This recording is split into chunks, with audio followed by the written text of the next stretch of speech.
तो चलिए प्यारे बच्चों, आज की इस वीडियो में देखेंगे अर्धवार्षिक मूल्यांकन 2024-25 का सेट ए कक्षा 6 विषय हिंदी पेपर का संपूर्ण सॉल्यूशन आज की इस वीडियो में देखेंगे, जो कि आपका 16 दिसंबर को हिंदी का पेपर होने वाला है। तो आपको जो है पेपर में आपको 2.5 घंटा आपको समय दिया जाएगा और 60 पूर्णांक आपका पेपर होगा। तो यहाँ पे देख लीजिए, निर्देश में लिखा है सभी प्रश्नों को हल करना अनिवार्य है। सभी प्रश्नों के उत्तर निर्देश अनुसार अपनी उत्तर पुस्तिका में लिखिए। तो प्यारे बच्चों, आपको जो है इस वीडियो में लास्ट तक बने रहना है, जिससे कि आपको सारे क्वेश्चन के संपूर्ण सॉल्यूशन आपको मिल सके। तो चलिए स्टार्ट करते हैं। पहला क्वेश्चन आता है आपका बहुविकल्पी प्रश्न। 1 से लेकर 5 तक के जो है आपके बहुविकल्पी टाइप प्रश्न रहेंगे, जो कि एक नंबर वाले क्वेश्चन है। तो देखिए, क्वेश्चन नंबर पहले में पूछा है तिरंगे में केसरिया रंग प्रतीक है। तो पहले ऑप्शन में दिया है समृद्धि का, दूसरे में दिया है त्याग का, और तीसरे में दिया है शांति का, और चौथे में दिया है धर्म का। तो इसमें जो है आपका सही उत्तर हो जाएगा केसरिया रंग का प्रतीक है। तो आपका राइट आंसर हो जाएगा सी नंबर, शांति का। तो आप इस तरह कर लीजिएगा। इसके बाद दूसरे में दिया है अपना हिंदुस्तान कहाँ है, पाठ के अनुसार महानगरों का अर्थ है। ऑप्शन नंबर पहले में दिया है गाँवों से, महानगरों का बड़े बड़े शहरों से, या चौथे में दिया है खेत खलिहानों से। तो आपका जो है दूसरे का आपका राइट आंसर हो जाएगा ए नंबर, गाँवों से। तो आप इस तरह कर लीजिएगा। इसके बाद नेक्स्ट क्वेश्चन आता है आपका प्रश्न क्रमांक 3 में दिया है घबराहट शब्द में प्रत्यय है।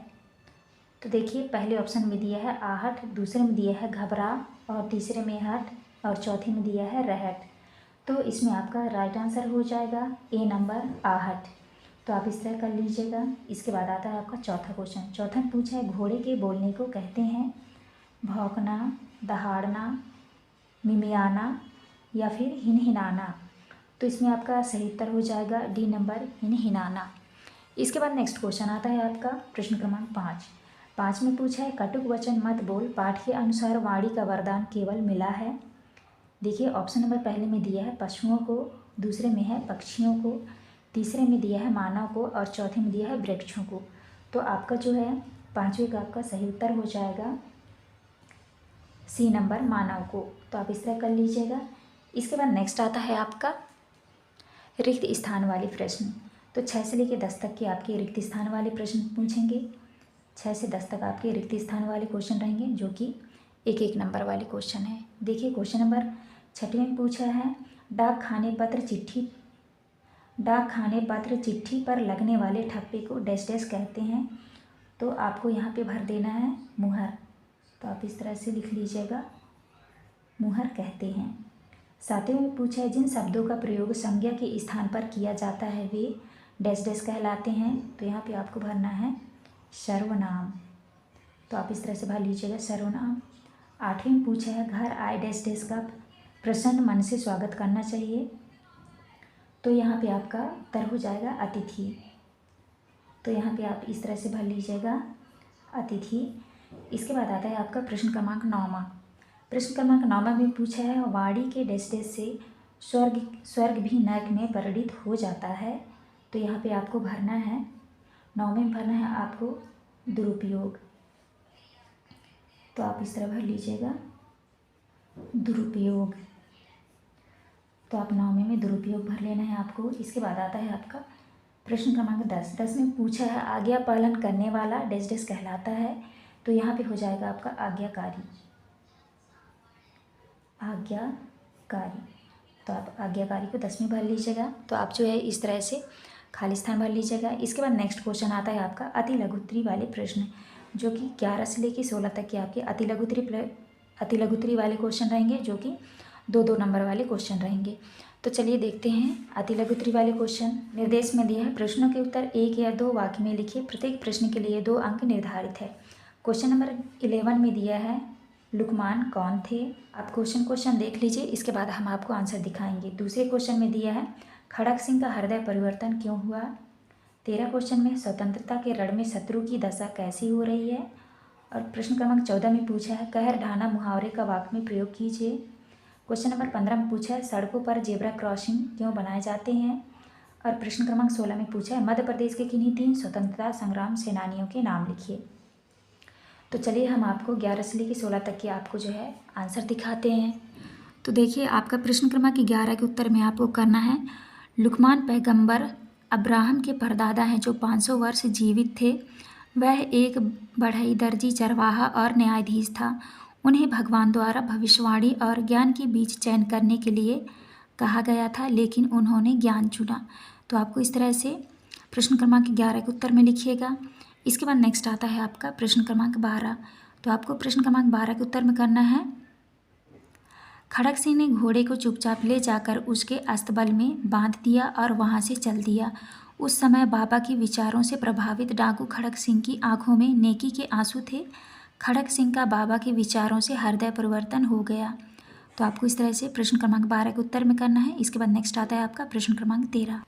देखिए इसके बाद प्रश्न क्रमांक 13 के उत्तर में आपको लिखना है, स्वतंत्रता के रण में शत्रु की दशा भयांकित होती है। स्वतंत्रता के रण में देश के वीरों का जोश और साहस देखकर दुश्मन कांपने लगता है।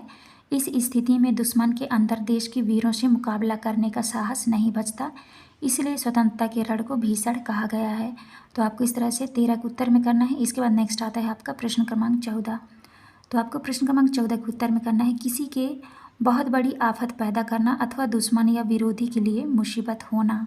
यहाँ पे वाक्य में प्रयोग करना है, युद्ध के मैदान में भारतीय सैनिक दुश्मनों पर कहर ढा रहे थे। तो आपको इस तरह से प्रश्न क्रमांक 14 के उत्तर में करना है। इसके बाद नेक्स्ट आता है आपका प्रश्न क्रमांक 15। तो आपको 15 के उत्तर में करना है, सड़क पर बनी सफ़ेद और काली पीली धारी वाली पट्टी को जेब्रा क्रॉसिंग कहते हैं। इसे चौराहों या तिराहों के आसपास इसलिए बनाया जाता है ताकि पैदल यात्री इसे सुरक्षित रूप से सड़क पार कर सकें। तो आप इस तरह से प्रश्न क्रमांक 15 का उत्तर कर लीजिएगा। इसके बाद नेक्स्ट आता है आपका प्रश्न क्रमांक 16। तो देखिए आपको प्रश्न क्रमांक 16 के उत्तर में करना है, चंद्रशेखर आज़ाद, रानी लक्ष्मीबाई, तात्या टोपे और रविशंकर शुक्ला जैसे स्वतंत्रता सेनानी भी मध्य प्रदेश के थे। तो आपको इस तरह से 16 के उत्तर में करना है। इसके बाद नेक्स्ट क्वेश्चन आता है आपका, देखिए हमने 16 तक जो है उत्तर करा दिया है। इसके बाद नेक्स्ट आता है आपका लघुत्तरी वाले प्रश्न। प्रश्न क्रमांक 17 से लेकर 22 तक के आपके लघुत्तरी वाले क्वेश्चन रहेंगे, जो कि आपके 3-3 नंबर वाले क्वेश्चन रहेंगे। निर्देश में लिखा है, प्रश्नों के उत्तर 40 से 50 शब्दों में लिखिए। प्रत्येक प्रश्न के लिए 3 अंक निर्धारित है। देखिए इसके बाद आता है आपका प्रश्न क्रमांक 17 में पूछा है, वीर टांट्या भील मामा के रूप में क्यों प्रसिद्ध थे। और प्रश्न क्रमांक 18 में पूछा है, अपाहिज ने बाबा भारती से क्या मदद मांगी। प्रश्न क्रमांक 19 में है, कन्फ्यूशस के अनुसार जीभ की उम्र दांतों से अधिक होती है, ऐसा क्यों। प्रश्न क्रमांक 20 में पूछा है, विजय विश्व तिरंगा प्यारा कविता के अनुसार तिरंगे को देखकर वीरों के मन में कौन कौन से भाव जागृत होते हैं। प्रश्न क्रमांक 21 में पूछा है, धन से कोष भरे हैं लेकिन फिर भी वह संतोष कहाँ है, पंक्ति का भाव स्पष्ट कीजिए। और प्रश्न क्रमांक 22 में पूछा है, ता एवं इक प्रत्यय लगाकर 3-3 शब्द बनाइए। तो आप यहाँ से इस तरह से आप क्वेश्चन देख लीजिएगा। आपको जो है प्रश्न क्रमांक 17 से लेकर 22 तक का, चलिए मैं आपको आंसर दिखाती हूँ। देखिए यहाँ पे दिया है आपका प्रश्न क्रमांक 17। तो आपको 17 के उत्तर में करना है, टांटिया ने दहेज में फंसी कई लड़कियों की शादी के लिए पैसे दिए थे, इसीलिए गरीब लोग उन्हें टांटिया मामा कहते थे। तो आपको इस तरह से 17 के उत्तर में करना है। इसके बाद नेक्स्ट आता है आपका प्रश्न क्रमांक 18। तो आपको 18 के उत्तर में करना है, बाबा भारती ने घोड़े से उतरकर अपाहिज को घोड़े पर सवार किया और स्वयं उसकी लगाम पकड़कर धीरे धीरे चलने लगे। सहसा उन्हें एक झटका सा लगा और लगाम हाथ से छूट गई। ये आश्चर्य का ठिकाना ना रहा जब उन्होंने देखा कि अपाहिज घोड़े की पीठ पर तनकर बैठा और घोड़े को दौड़ाए लिए जा रहा है। तो आप इस तरह से 18 का उत्तर करिएगा। इसके बाद नेक्स्ट आता है आपका प्रश्न क्रमांक 19। 19 के उत्तर में लिखना है, जीभ जो कोमल और लचीली होती है वह दांतों से पहले पैदा होती है और दांतों के टूटने के बाद भी रहती है, जबकि दांत जो कठोर होते हैं पहले टूट जाते हैं। तो आपको इस तरह से प्रश्न क्रमांक 19 के उत्तर में करना है। इसके बाद नेक्स्ट आता है आपका प्रश्न क्रमांक 20। तो देखिए प्रश्न क्रमांक 20 में आपको करना है, कवि श्यामलाल गुप्त प्रसाद की कविता विजय विश्व तिरंगा प्यारा के मुताबिक तिरंगा देखकर वीरों के मन में ये भाव जागृत होते हैं, तिरंगे के नीचे निर्भय होकर स्वराज्य का अविचल निश्चय लेना, भारत माता की जय बोलना, देश धर्म पर बलि बलि जाकर एक साथ मिलकर गाना, प्यारा भारत देश हमारा, संकट का सामना डटकर करना चाहिए, अपने ध्येय की तरफ निरंतर बढ़ते रहना चाहिए। तो आपको इस तरह से प्रश्न क्रमांक 20 के उत्तर में करना है। तो आप कर लीजिएगा। इसके बाद नेक्स्ट क्वेश्चन आता है आपका प्रश्न क्रमांक 21। तो आपको तो आपका जो है प्रश्न क्रमांक 21 में पूछा है, धन से कोष भरे हैं लेकिन फिर भी संतोष कहाँ है का भाव स्पष्ट कीजिए। तो आपको उत्तर में करना है, लोगों में धन एकत्र करने की प्रवृत्ति बढ़ गई है, उनके खजाने में धन पर भरा पड़ा है, फिर भी वे उचित अनुचित साधनों से धन एकत्र करने में जुटे हैं। देश समाज एवं जन की उन्हें चिंता नहीं है, वे धन लोलुप बन चुके हैं। इस तरह से प्रश्न क्रमांक 21 का उत्तर करिएगा। इसके बाद नेक्स्ट क्वेश्चन आता है, आप देखिए प्रश्न क्रमांक 22, ता एवं एक प्रत्यय लगाकर 3-3 शब्द बनाइए। तो आपको यहाँ पे 3-3 शब्द बनाने हैं। तो देखिए जैसे लिखा है, उत्तम, उत्तम का हो जाएगा उत्तमता, उत्तम उत्तमता, शत्रु शत्रुता, मनुष्य मनुष्यता, इक का फिर इक से लिखना है धार्मिक, नागरिक, सामाजिक, नैतिक, पौराणिक। तो आप इस तरह से प्रश्न क्रमांक 22 का उत्तर कर लीजिएगा। इसके बाद नेक्स्ट क्वेश्चन आता है आपका। तो प्यारे बच्चों, आप जो है इस तरह से आंसर कर लीजिएगा। हमने प्रश्न क्रमांक 17 से लेकर 22 तक का जो आंसर करा दिया है। इसके बाद नेक्स्ट क्वेश्चन आता है आपका दीर्घ उत्तरीय प्रश्न, जो कि प्रश्न क्रमांक 23 से लेकर 26 तक के जो है आपके दीर्घ उत्तरीय वाले क्वेश्चन रहेंगे। निर्देश में लिखा है, प्रश्नों के उत्तर 75 से 120 शब्दों में लिखिए, प्रत्येक प्रश्न के लिए 5 अंक निर्धारित है। तो ये क्वेश्चन जो है आपके 5-5 नंबर वाले क्वेश्चन हैं। तो देख लीजिए क्वेश्चन नंबर 23 में दिया है, कटु वचन बोलने पर क्या क्या हानियाँ हो सकती हैं, अपने शब्दों में लिखिए। इसके बाद आता है आपका प्रश्न क्रमांक 24 में दिया है, महानगरों एवं गाँवों में क्या क्या अंतर होते हैं। 25 में दिया है, अपने मित्र को जन्मदिन की बधाई के लिए पत्र लिखिए। अब प्रश्न क्रमांक 26 में पूछा है, निम्नलिखित में किसी एक विषय पर 10 पंक्तियाँ लिखिए। तो देखिए पहले में दिया है मेला, दूसरे में है आपका प्रिय वृक्ष, तीसरे में है मेरी माँ, और चौथे में है आपका प्रिय वृक्ष, और चौथे में दिया है मेरी शाला। तो आपको जो इन टॉपिक्स में से जो आपको अच्छा लगता है, आप उनके बारे में 10 पंक्तियाँ आपको लिखना है। तो आप इस तरह से कर लीजिएगा। तो चलिए हम आपको दिखा दें प्रश्न क्रमांक 23 से लेकर 26 तक का आंसर। तो देखिए यहाँ पे दिया है आपका प्रश्न क्रमांक 23 के उत्तर में आपको लिखना है, कटु वचन बोलने से मनुष्य को जो आघात पहुँचता है उसे मनुष्य जीवन भर याद रखता है। लाठी तलवार का घाव भर जाता है परंतु कटु वचन का घाव नहीं भरता।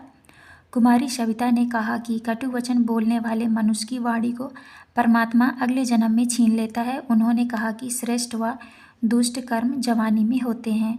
तो आपको इस तरह से प्रश्न क्रमांक 23 के उत्तर में करना है। इसके बाद नेक्स्ट आता है आपका प्रश्न क्रमांक 24। तो देखिए यहाँ पे दिया है आपका प्रश्न क्रमांक 24 का उत्तर। तो आपको इस तरह से 24 के उत्तर में करना है। लिखा है, गाँव और महानगरों में कई अंतर होते हैं, जैसे कि आबादी, गांवों में आबादी कम होती है जबकि महानगरों में आबादी ज़्यादा होती है। घर, गांवों में घर छोटे होते हैं जबकि महानगरों में घर बड़े होते हैं। इमारतें, गांवों में बड़ी इमारतें नहीं होती जबकि महानगरों में लगभग हर क्षेत्र में बड़ी इमारतें होती हैं। हवा, गांव की हवा महानगर की हवा से ज़्यादा शुद्ध होती है। व्यवसाय में है, गांवों में ज़्यादातर लोग सिर्फ कृषि करते हैं जबकि महानगरों में कई तरह के कारोबार होते हैं। फिर सुविधाओं में लिखना है आपको, गांवों में सामान्यतः बुनियादी सुविधाएं होती हैं जबकि महानगरों में विभिन्न सुविधाएं उपलब्ध होती हैं, जैसे कि शिक्षा, स्वास्थ्य सेवाएं, वाणिज्यिक केंद्र आदि। सड़कें, गांवों में कच्ची सड़कें होती हैं वहीं शहरों में सैकड़ों सड़कें होती हैं जो पक्की होती हैं और वे लंबी चौड़ी होती हैं। दुकानों में लिखना है आपको, गाँवों में बहुत कम दुकानें होती हैं जबकि शहर में बड़ी मात्रा में दुकानें और मॉल होते हैं। तो आप फिर यहाँ पे देख लीजिए, लिखा है स्कूल, गांव में 1 या 2 स्कूल होती हैं और वे भी सरकारी होते हैं जबकि शहर में बहुत सी प्राइवेट स्कूल होती हैं। तो आपको इस तरह से 24 के उत्तर में करना है। देखिए आपको जो है प्रश्न क्रमांक 25 में आपको इस तरह से लिखना है, अपने मित्र को बधाई देते हुए पत्र लिखिए। तो आपको लिखना है, प्रिय संजय, सप्रेम नमस्ते, आज से तीसरे दिन तुम्हारा जन्मदिन है। तुम्हें जन्मदिन की ढेर सारी बधाइयाँ। पहली बार मैं तुम्हारे जन्मदिन पर उपस्थित नहीं रहूँगा, परसों मामा जी का विवाह है, नहीं तो मैं ज़रूर आता, इसलिए मैं यहीं से तुम्हें हार्दिक शुभकामनाएं भेज रहा हूँ। ऐसे शुभ दिन सैकड़ों बार आए, हर घड़ी तुम्हारे लिए नए उल्लास, नई उमंगें और नई आशाएं लिए हुए हो। हार्दिक शुभकामनाएं शयनता, तुम्हारा मित्र। तो आपको जो है इस तरह से मित्र के लिए बधाई पत्र लिखनी है। तो आप इस तरह कर लीजिएगा। इसके बाद नेक्स्ट आता है आपका प्रश्न क्रमांक 26। देखिए इसके बाद नेक्स्ट आता है आपका प्रश्न क्रमांक 26 में लिखा है, मेले पर लिखे जा सकने वाले 10 वाक्य। तो आपको जो है मेला के बारे में आपको 10 वाक्य लिखने हैं। तो देखिए पहला पॉइंट है आपका, भारत में हर महीने कहीं ना कहीं मेला लगते रहते हैं। दूसरे पॉइंट में है, मेले पूरे वातावरण को खुशी से भर देते हैं। तीसरे पॉइंट में लिखना है आपको, बच्चों के लिए मेले मनोरंजन का बहुत ही अच्छा माध्यम है। नेक्स्ट पॉइंट है, भारत में कुंभ का मेला सबसे बड़ा मेला है। नेक्स्ट है, भारत में व्यापारिक मेले पशु और सामान बेचने के लिए लगाए जाते हैं। इसके बाद नेक्स्ट आता है आपका, कुछ स्थानों पर मेले धार्मिक कार्यक्रमों के लिए भी लगाए जाते हैं। मेलों में विभिन्न कार्यक्रमों का आयोजन होता है। मेलों में बच्चों के मनोरंजन के लिए झूले लगे होते हैं। इसके बाद नेक्स्ट पॉइंट आता है, फिर यहाँ पे लिखा है, वहाँ पर खिलौने और पकवान आदि भी दुकानें होती हैं। मंदिर के सामने खुले मैदान में इन 8 दिनों में मेला लगता है। तो आपको जो है इस तरह से मेला के बारे में आपको 10 पॉइंट लिख लेनी है, तो आप इस तरह से कर लीजिएगा। तो प्यारे बच्चों, इस वीडियो में जो है हमने 1 से लेके क्वेश्चन नंबर 26 तक का जो है संपूर्ण सॉल्यूशन आपको इस वीडियो में दे दिया गया है, तो आप अच्छे से पढ़ लीजिएगा।